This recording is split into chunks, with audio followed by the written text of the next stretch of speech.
मुख्तलिफ तारीखी अमारात के ऊपर और उनकी कहानियों को एक्सप्लोर करें। इसके साथ साथ हम उन इमारात के साथ मुंसलिक अगर याद उनकी कहानी को भी जानने की कोशिश करते हैं ताकि वो भी आप तक पहुँचा सकें। इस सिलसिले में अभी तक हमने लाहौर शहर के अंदर मौजूद बहुत से पुराने मकबरे जैसे मोतिया दौर या दौर के पाकिस्तान उनको कवर किया। आज हम पहली बार किसी सेक्युलर साइट को कवर करने आए जो कि मतलब किसी मकबरे से रिलेटेड नहीं है या किसी मजहबी इमारत के तौर पर मौजूद नहीं है, बल्कि आज हम पहुंचते हैं दिल्ली गेट पर मौजूद शाही इमारत। तो आज इस एपिसोड में हम इसी स्ट्रक्चर को एक्सप्लोर करेंगे, जानेंगे इसकी तारीख को, जानेंगे कि किसने इस स्ट्रक्चर को तामीर करवाया था, क्यों करवाया था, कब करवाया था, और इसके अलावा हम ये भी जानेंगे कि इमाम ओरिजिनल ज़माने में कैसे काम कर रहा था और यहाँ पे किस किस्म के लोग जो है वो आते थे। तो चलिए आज की एपिसोड हम आपको एक्सप्लोर करते हैं।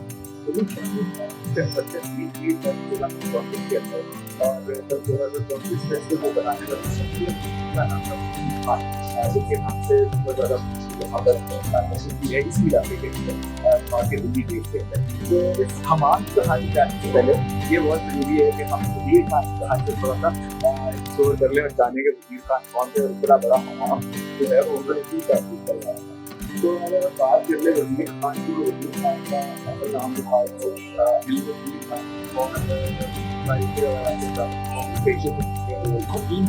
और उनकी रिहाई कितनी लेकिन एक तारीखी जो किस्सा होता है कि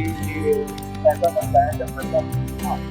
बहुत अगर बात हो गई सबसे बात करते हैं तो बहुत सारे हकीमों से बहुत सारे से बाहर जाके वो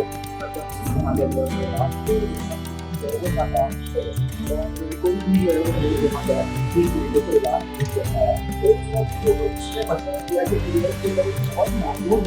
वो रहते हैं हकीम और उनको जो है वो बुलवाया गया तो फिर जो है बुलवाया गया यहाँ पर जिनका बाकी वाले जहाँ पर आए तो उन्होंने हाथ से मुआयना किया और उसके बाद जो है उन्हें ये मालूम हुआ कि इनकी बीमारी क्या है। तो वे कहते हैं कि तारीख के अंदर पूछा गया है कि मसला जो है उन्होंने ब्रेक के ऊपर करवाया और मेरा फ्रेंड चलने के बाद ठीक हो गया। तो मालूम कुछ ये पड़ा कि पंजाब की जहाँ की पैर को एक पूरा हो रखा था जिसकी वजह से उनकी तबीयत बहुत ज़्यादा खराब हो गई और वो गर्म ब्रेक की वजह से जो है ठीक हुआ और उसके बाद जो है और इस तरीके से जो है उनकी मुहैया खाना किया था और उसके बाद सफर शुरू हो गया और फिर वो सिग्निफिकेंस की सीरियल करते रहे और मुहैया कोड के अंदर अहम तरीन कोर्स को सर्व किया और उनके पास वो ऑफर करना। तो अगर हम बात करें इस तरीके से जो है वो वजीर खान करें और उनके सफर के ऊपर परिस्थिति में डालें तो हमें मालूम है बच्चा कि उनका जो सफर है आगे की तरफ और इसका अगर हम जायजा लेते हैं ऐसे कुछ होता है शहनशाह शाहजहाँ के दौर पर और जब शहनशाह शाहजहाँ जो है धरती के ऊपर उसके बाद जो है इनको खिताब किया गया वजीर खान का जो कि बात कर रहे थे और वजीर खान को जो है वो मुख्तलिफ उहदे दिए गए। सबसे पहले तो उन्हें ओहदा दिया गया वो दिया गया सन 1635 के अंदर आगरे की गवर्नरशिप का और उन्होंने फिर कई साल तक है वो आगरे के गवर्नर उसके चंद सालों के बाद जो है उनको पोस्ट दे दी गई लाहौर की गवर्नरशिप की और ये तकरीबन 1633-1634 का दौर है और इसी दौर के अंदर फिर वो वो कंस्ट्रक्शन शुरू लाहौर के नाम से हम आप करते चाहते हैं जिसके अंदर के इमाम भी शामिल है और उसके साथ साथ वजीर खान से भी शामिल है पूरा वजीर खान को जो दी गई वो एक आता है और फिर उसके बाद जो शुरू साल करते रहे उसके बाद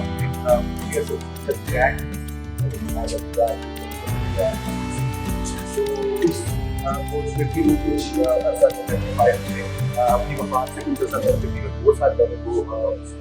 हुए थे और अपनी वफात उसी कोर्स के मूवियाँ जैसे। तो अगर हम उसकी तारीफ जानने के बाद, ये जानने के बाद कि किसने इस कंस्ट्रक्शन करवाई थी और उस स्टोरी को, उस बैकग्राउंड को समझने के बाद फिर हम आपके ऊपर आ जाए, इसकी स्पेसिफिकेशंस के ऊपर आ जाए, इसके कुछ फीचर्स की तरफ आ जाए और यहाँ पे कैसे जो है वो अमल किया जाता था जो लोग यहाँ पे आते हैं, तो किस तरह से वो पूरा प्रोसेस है, तो थोड़ी सी बात इसके बारे में बताएं। तो ये जो हमारे सामने इस टाइम पे देखते हैं, ये एक हॉल है जिसके अंदर जो है वो पानी भरा जाता था, लोग यहाँ पे बैठा करते थे।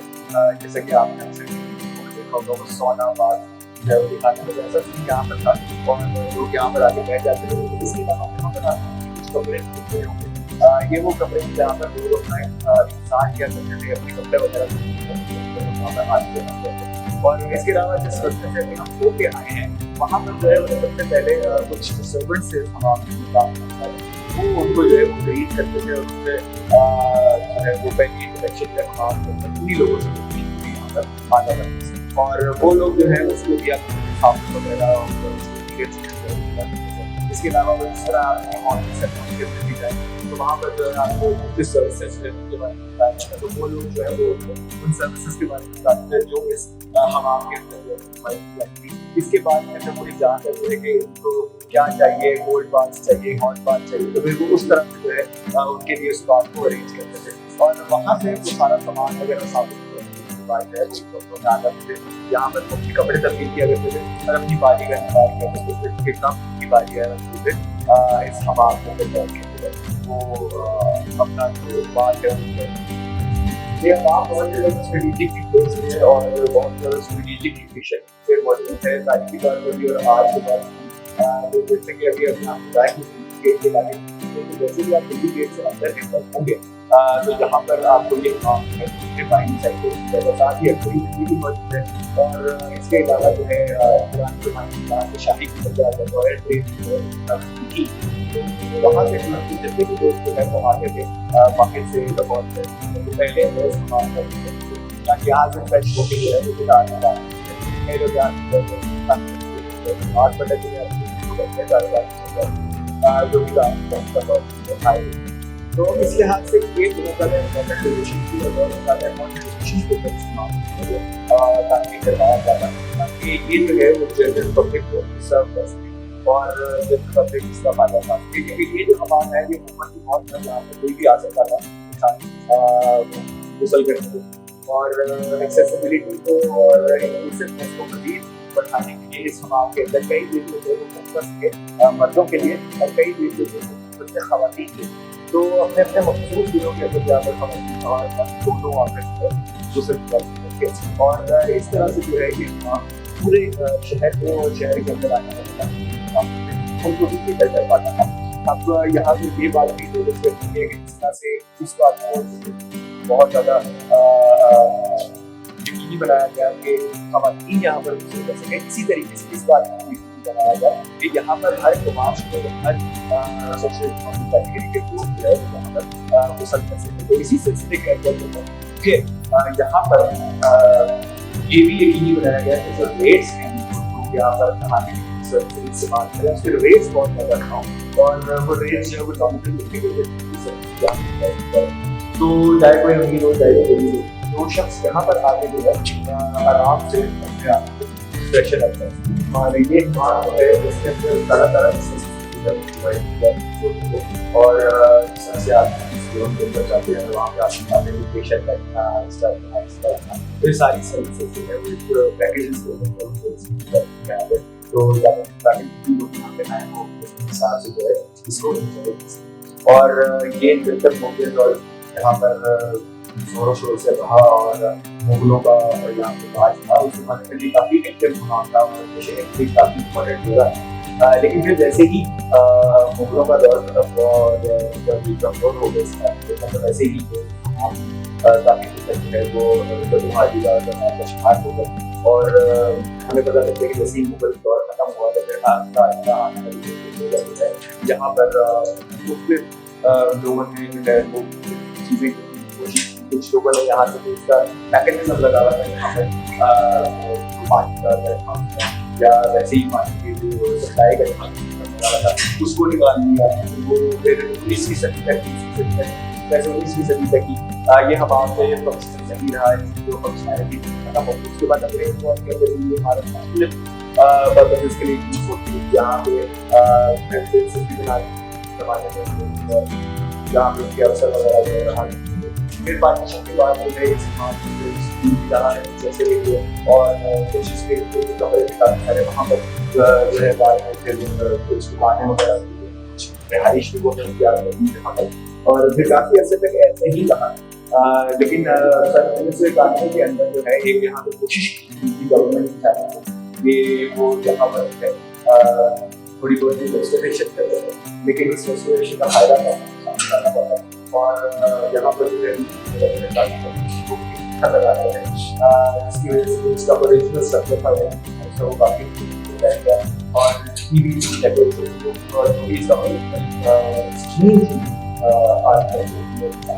वो काफी खराब। और फिर उसके बाद सन 2013 के अंदर रेस्टोरेशन का अमल है वो आवा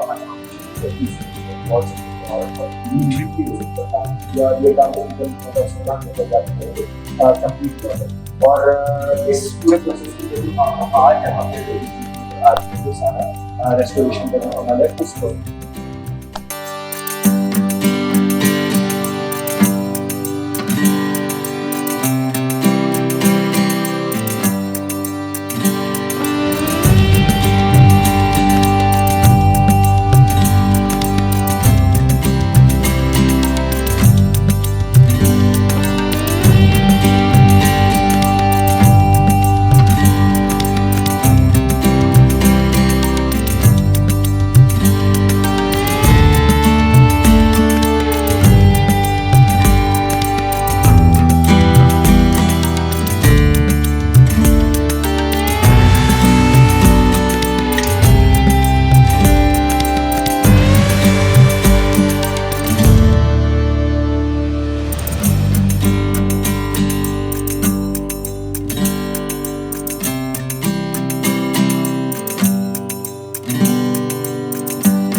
नाज़रीन वेलकम बैक। ब्रेक पे जाने से पहले जो है हम बात कर रहे थे इस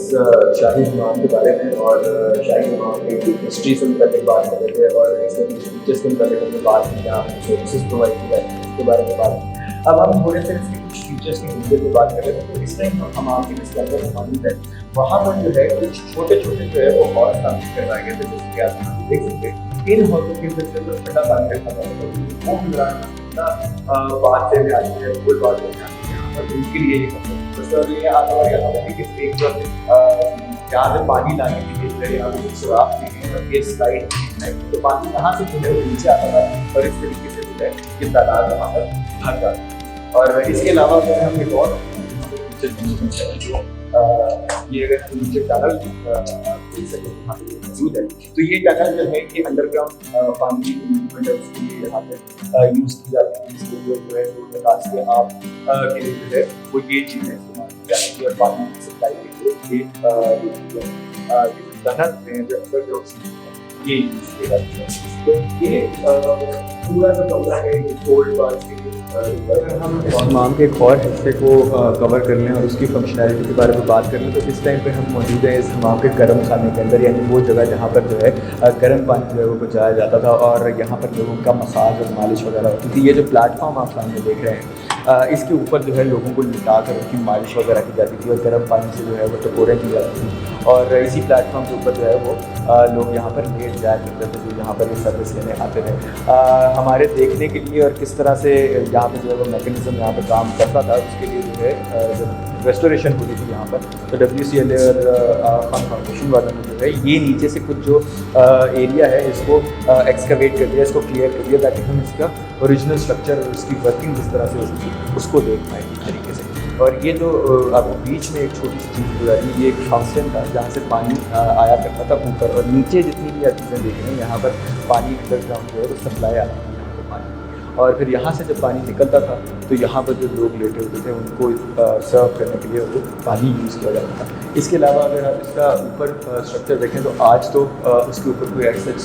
के जो डेकोरेशन है वो मौजूद नहीं है, लेकिन जिस तरह की हमने डेकोरेशन पीछे देखी थी पुराने ज़माने में, यहाँ पर भी उस तरह की जो है खूबसूरत डेकोरेशन की है। और इसी गर्म खाने के साथ यहाँ पर अगर आप इस साइड पे देखें तो यहाँ पर एक छोटी सी मस्जिद की तामीर की गई थी उन लोगों के लिए, तो यहाँ पर सर्विसेज लेने आते थे, गुसल वगैरह की या साथ वगैरह की, तो वो बात की यहाँ पर जो है नमाज पढ़ सकें। और अगर आप गौर से देखें तो उस मस्जिद के अंदर भी जो है छोटा सा एक आगे हॉल्स बना हुआ, और उस हॉल्स के अंदर भी जो है वो मुख्तलिफ पानी यहाँ पे आता था, और उधर जो है नमाज पढ़ने की जगह मौजूद है उस साइड पर। यहाँ से वजू करने के बाद जो है लोग वहाँ पर नमाज पढ़ा करते हैं। और अगर हम इसके कुछ और फीचर्स की इस कमरे की फीचर्स की बात करें तो अगर हम यहाँ पर देखें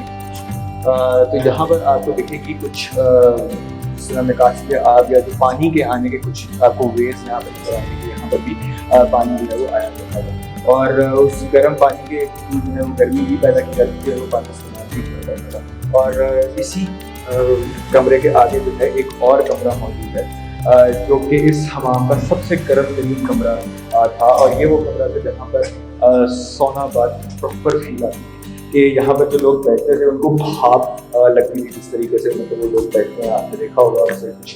फिल्म में ड्रामा में कि अगर आप खुद भी किसी सोना बात में रहते हैं तो आपने देखा होगा कि वहाँ लोग बैठे हुए होते हैं और इसके जो भाप ही भाप होता है, तो उसका बेसिकली मकसद यही होता है कि वो एक इंसान को पसीना आता है उससे, और कहते हैं कि कई लोग उसको वेट लॉस के तौर पर भी देखते हैं, कई लोग वैसे ही फ्रेश होने की कोशिश देखते हैं, उसके बाद इंसान का हो जाता है। तो ये जो कमरा है इसके अंदर सबसे ज़्यादा गर्मी इसलिए होती है क्योंकि जो इस हमाम की तकियाँ उनके सबसे करीब जो कमरा मौजूद था वो ये वाला था, और यहाँ पर भी जो है उसके नीचे वाला जो स्ट्रक्चर है उसको ओपन किया गया है, उसको एक्सपोज किया गया है ताकि हम देख सकें कि किस तरीके से जो नीचे वाली जो नकासी आग के लिए जो ट्यूब बनी है, जो मुख्तलिफ जो पैसेजेस हैं पानी के लिए, वो किस तरीके से काम करते थे, कहाँ से पानी जो है वो वहाँ आता था,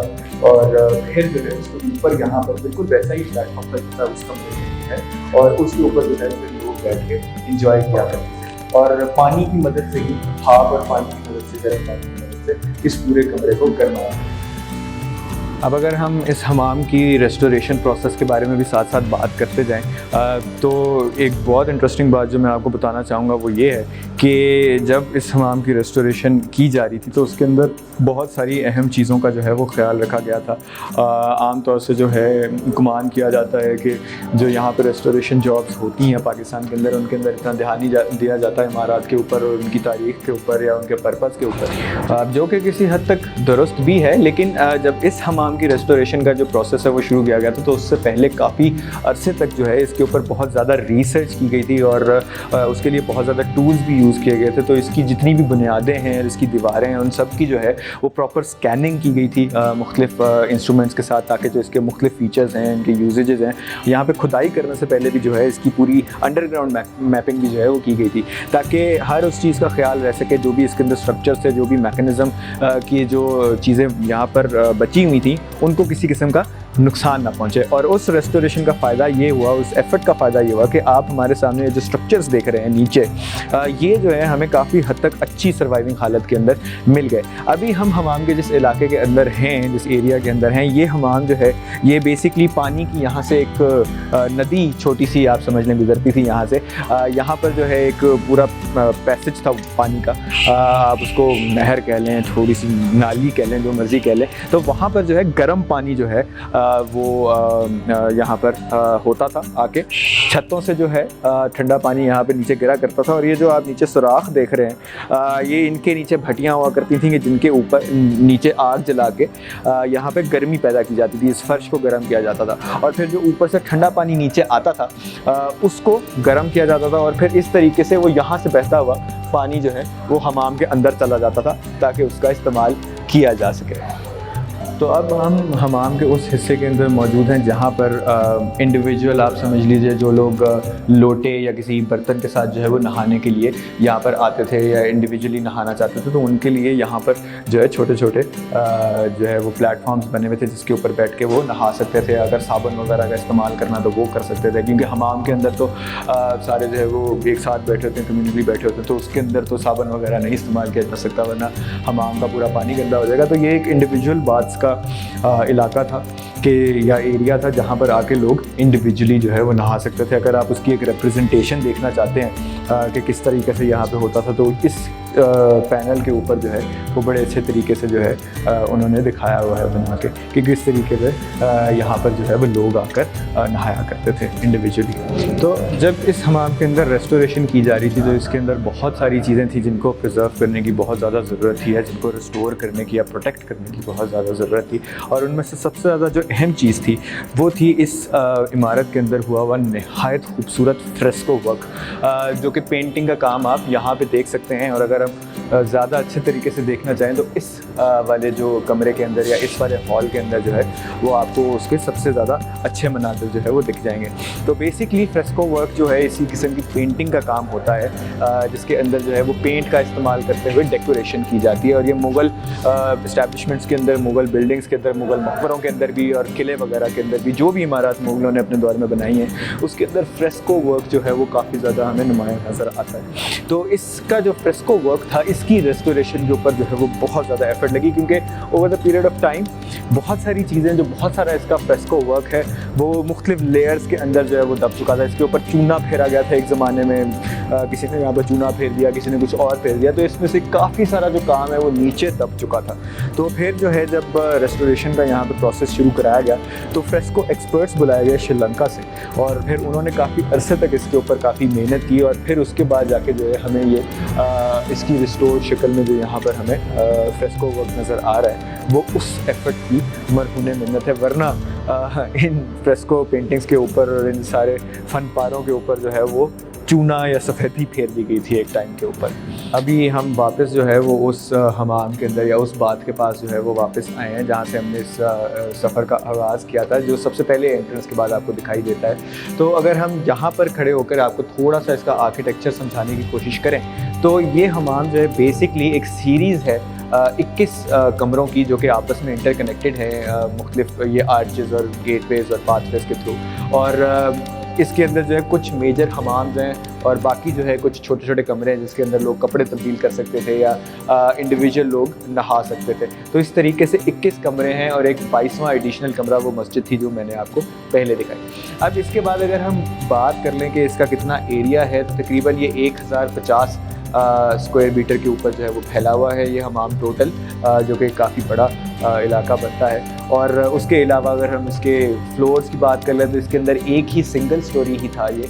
हमाम। इसके नीचे ऑल्दो जो है वो एक पूरी बेसमेंट थी जिसके अंदर जो है इसका पूरा का पूरा हाइपोकॉस्ट सिस्टम, जो कि इसके पानी की सप्लाई का जो सिस्टम था वो इसके नीचे इंस्टॉल था। अब अगर हम यहाँ पर खड़े होकर इसके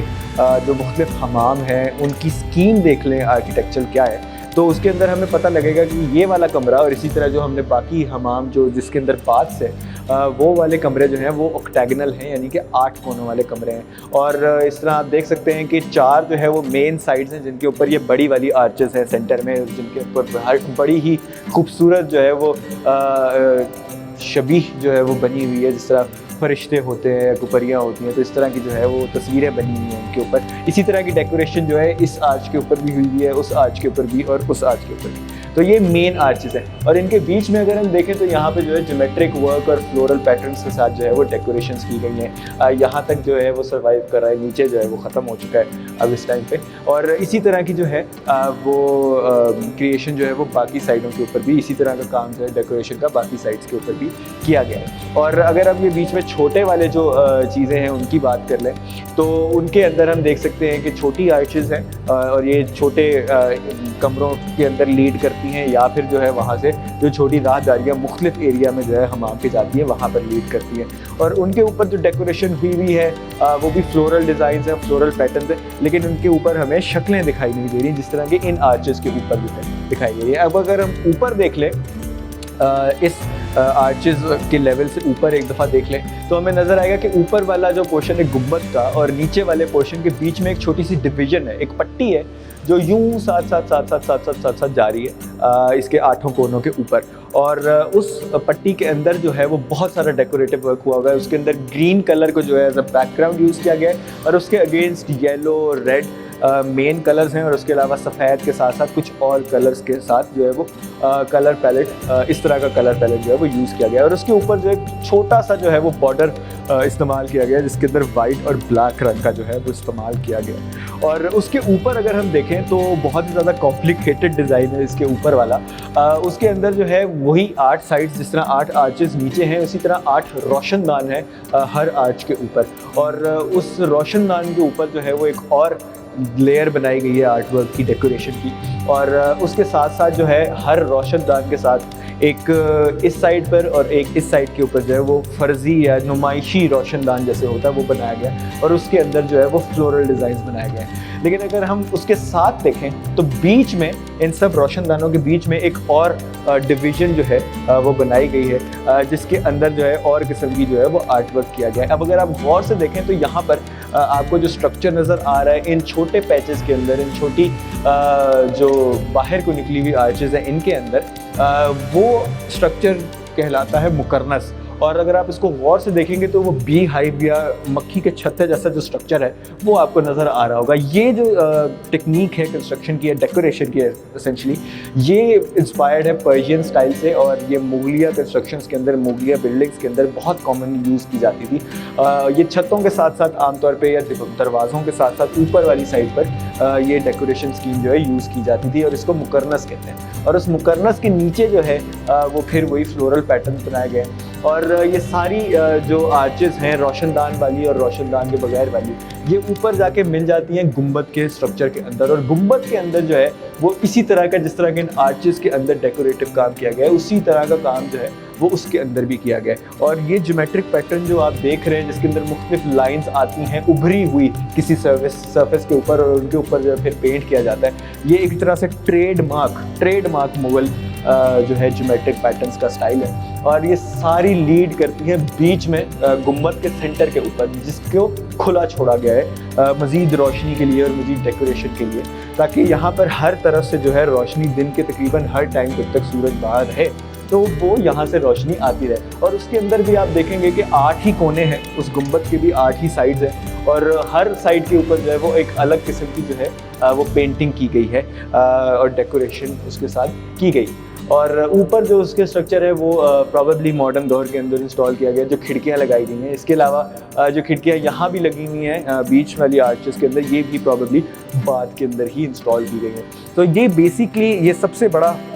कमरा यही है जो हमाम का यहाँ पर मौजूद है। और इसी तरह की स्कीम जो है वो बाकी जो छोटे बाथ्स हैं उनके अंदर भी इस्तेमाल की गई है। और इसके अलावा जो इसके टोटल 21 कमरे हैं उनको कनेक्ट करने के लिए जो है बीच में छोटे छोटे रास्ते हैं। अभी आज के दौर में तो जो है ये रेस्टोरेशन के बाद इस तरह की काली जो जालियां हैं ये लगा दी गई हैं ताकि आपको गाइडेंस मिल जाए और आप भटके ना इसके अंदर, क्योंकि काफ़ी आसान है इसके अंदर भटकना, काफ़ी ज़्यादा जो है वो भूल भुलैया जैसा स्ट्रक्चर है। और अगर हम बात कर लें इस हमाम के जो आर्किटेक्चरल इंस्पिरेशंस हैं, जो आर्किटेक्चरल स्टाइल है, तो ये जो हमाम है ये बहुत ज़्यादा यूनिक है क्योंकि ये इंस्पायर्ड है सेंट्रल एशियन या Persian style of bath making से, रादर देन के जो यहाँ पर लोकल जो हमाम बनाए जाते थे उनके मुकाबले में। तो ये थोड़ा सा डिफरेंट है उस मामले में। और एक और जो रिसर्च ये कहती है कि मुगलिया दौर में ज़्यादातर जो पब्लिक हमाम है वो नहीं थे और पाकिस्तान के अंदर जो है ये सिर्फ एक इकलौता ऐसा जो पब्लिक मुग़ल हमाम जो आज के दौर में सर्वाइव कर रहा है वो ये है। इसके अलावा हमें शाही किले के अंदर और कुछ मुख्तलिफ बिल्डिंग्स के अंदर, इस्टेब्लिशमेंट्स के अंदर आसार तो मिलते हैं कि वहाँ पर कोई बात था, लेकिन वो ज़्यादातर प्राइवेट बात से और उमरा के लिए और मुग़ल शहनशाह ने अपने लिए बनवाए हुए थे। लेकिन ये वाला जो बात है ये पब्लिक बात था और ये इस लिहाज से काफ़ी ज़्यादा यूनिक था। हो सकता है कि उस ज़माने में और भी पब्लिक बात जो है वो बनवाए जाते हों, लेकिन सर्वाइविंग के अंदर जो है वो यही हमाम आज तक सर्वाइव कर रहा है। तो नाजरीन, ये था लाहौर का शाही हमाम, जो कि लाहौर के दिल्ली गेट के अंदर वाक़या है। ये दौर शाहजहानी का एक ऐसा मार्वल है जो कई सदियां गुजर जाने के बाद भी अपनी पूरी आबोताब से तो नहीं, लेकिन थोड़ी बहुत आबोताब के साथ दमक रहा है और चमक रहा है। और इसके ऊपर जो रेस्टोरेशन एफर्ट की गई है, it's one of the best ever done in Pakistan. और उसके ऊपर जो है यूनेस्को की तरफ से अवार्ड भी दिया गया था बेस्ट प्रिजर्वेशन प्रैक्टिसेस के लिए इस साइट को। और इसके ऊपर जो काम किया गया है उसकी क्वालिटी आपको यहाँ पर नज़र आती है और पूरी तरह से दिखाई देता है कि पूरा ध्यान लगा के और पूरी रिसर्च करके इस काम को किया गया है। तो यहाँ पर जो है हम इस एपिसोड का इख्तिताम करेंगे। उम्मीद करते हैं कि आपको ये एपिसोड पसंद आई होगी और आपको लाहौर के अंदर मौजूद ये शाही स्ट्रक्चर जो है बहुत ज़्यादा पसंद आया होगा और आप यहाँ पे ख़ुद भी घूमने आए अपने दोस्तों के साथ, अपनी फैमिली के साथ। लेकिन एक दरख्वास्त ज़रूर करूँगा मैं आपसे कि अगर आप यहाँ आएँ तो यहाँ पे वॉल चॉकिंग मत करें, गंद मत फैलाएं और दीवारों को ख़राब ना करें और कोई भी स्ट्रक्चर जो यहाँ पे मौजूद है उसके साथ छेड़खानी ना करें। बस इतनी सी दरख्वास्त है। इसके अलावा आप अपनी हेरिटेज साइट्स के ऊपर ज़रूर आइए, उनको देखिए, उनकी तस्वीरें खींचिए, हर जगह शेयर कीजिए ताकि पूरी दुनिया को पता लगे कि पाकिस्तान के अंदर कितनी खूबसूरत तारीख़ी इमारत मौजूद है। इस पॉइंट पर हम आपसे इजाज़त लेना चाहेंगे। अगली बार हम हाजिर होंगे किसी और इमारत के साथ, उसके साथ जुड़ी कहानी के साथ। तब तक के लिए आप अपना बहुत ज़्यादा ख्याल रखिए और खुदा निगहबान।